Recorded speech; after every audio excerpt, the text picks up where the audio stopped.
friends, this is the Mrs. Wolfie from our Half Acre Homestead. I'm making a turkey pie, turkey veg pie for supper tonight.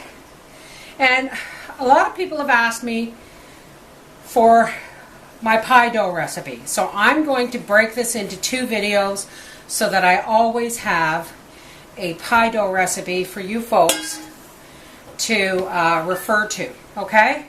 Here we have about 2.5 cups of flour. I'm not putting it all in, so I'm gonna, because I need some for rolling. So I'm gonna say 2 cups of flour. You're gonna need some ice water. You're gonna, here I have I have 1/3 of a cup of lard, and I have frozen my lard, okay? Here is a pound of cold butter, and you're only gonna need about 1/3 of a cup of it. So this is how I make my pastry. The only reason I'm not putting salt in here, folks, is because there is salt in the butter. Okay, we're going to take a cheese grater, and on the largest setting, we're going to take our frozen 1/3 of a cup of lard. We're going to drop it in the flour and roll it in the flour. And then we're going to grate it. Now, this actually might be too much, but we'll see. The trick to the pastry, okay, guys, is to make sure your fat lumps don't melt. You want them in between the layers of your pastry so that when it's baking, then they melt. Okay, so you don't want your fats worked right into the dough. And you have to do this pretty quick because you don't want to melt it in your hand either. You want it to melt in the pastry, not in your hand. Ha ha ha. God, I'm starting to show my age. Alright, and every once in a while, if you notice, I grab it and I toss it in a bit of flour.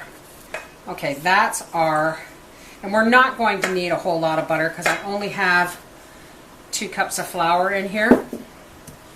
Now, I am just going to open one end of this because I don't want to cover the entire pound of butter in flour either. I'm just going to dip this in the flour, and I'm going to grate some butter in it. Now the butter needs to be cold. It can be frozen or it can be fresh out of the fridge, but it has to be grateable. See how that grates nice and lovely? And you want to toss that around in the flour to make sure that you've got it all coated.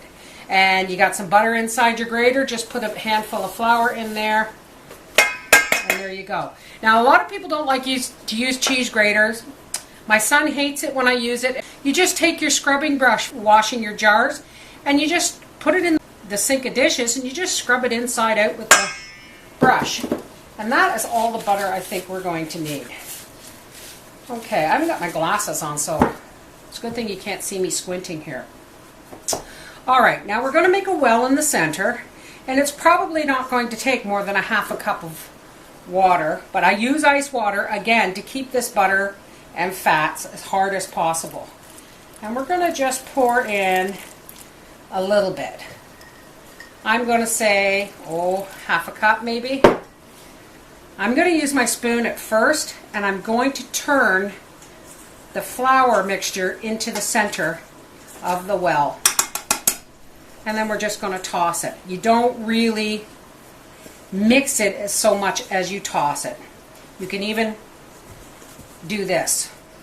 See, I'm just grabbing it and scraping it back into the center. And there's still lots of flour in there. See, it's starting to form a ball. Lots of flour in there, so I'm going to add a little bit more ice water. I'm trying to keep the ice cube from going in.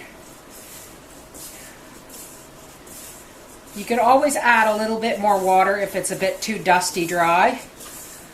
But you can't take water out and you can't mix more flour in once it's too wet. Well, I guess you could, but I'd rather err on the side of caution. Now, a little bit more water. And I'm going to say I was right on the money with 1/2 cup. I just keep the ice cubes in the water to keep it cold while I'm firing stuff all over the place here. Okay, now it feels really almost gooey. And I'm going to grab a handful, and I'm going to almost knead it, but not quite. I'm just going to kind of work it together with my hands like this. Flip it over, and if I still find too much flour on the bottom of the bowl, then no, it's perfect. It's just about perfect. Okay, I have a little log of dough here. A little bit of flour on the bottom of the bowl is not going to be a problem. But when I pinch the log in half, it should, you know, kind of glue together. But you just want to press it gently in your hand. You don't want to roll it and work it and all that stuff. You just want to make a ball. We're going to dust our cloth with flour. And everybody always asks me, why do I use a cloth? Because it makes cleanup so much easier. I have a couple of cotton tablecloths that I always seem to use specifically for bread and pastry.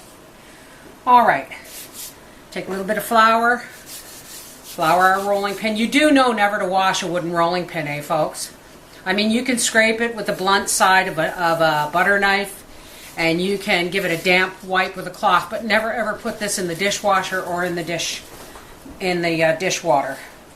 It will swell, it will crack, it will do all sorts of nasty things. Now, I don't know how well you can see that, but I can see the flecks of butter in my pastry. I'm just hoping I made enough for the pie, because I've never measured it before. I always just wing things together. And there you have it, folks. This is enough for a double pie crust, or a very thick single pie crust, like if you were making a sweet potato or pumpkin pie. Alright, I've got to get back in the saddle here. And if you notice, folks, I never use a mixer when I'm making pie dough, because one very simple reason. It can be very easy to overwork the dough.